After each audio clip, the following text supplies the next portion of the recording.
परराष्ट्र मंत्री म्हणून नियुक्ती करण्यात आली आहे. ते नेपाळचे राजनैतिक धोरण आणि आंतरराष्ट्रीय संबंध हे सांभाळणार आहेत. तर बालेन मधेसीमधनं निवडून आलेत. बालेन यापूर्वी काठमांडूचे महापौर होते. गेल्या वर्षी डिसेंबरमध्ये त्यांनी पदाचा राजीनामा दिला आणि राष्ट्रीय स्वतंत्र पक्षामध्ये त्यांनी प्रवेश केला.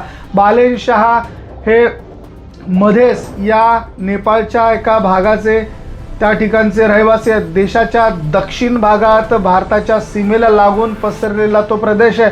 तो तराई प्रदेश म्हणून देखील ओळखला जातो. इथे राहणाऱ्या लोकांना मधेसी म्हणून ओळखलं जातं. नेपाळी राजकारणात प्रतिनिधित्व आणि अस्मितेवरून हा प्रदेश बऱ्याच काळापासून चर्चेचा केंद्रबिंदू राहिलेला होता आणि राजकीय संतुलनाच्या दृष्टिकोनातनं बालेन यांची पंतप्रधान म्हणून निवड ही अतिशय महत्त्वाची मानली जाते.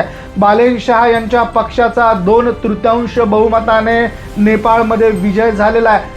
सामान्यतः आघाडी सरकारने विजय या ठिकाणी स्थापन केलेला आहे, जिथे 2 किंवा अधिक पक्ष मिळून बहुमत तयार करतात.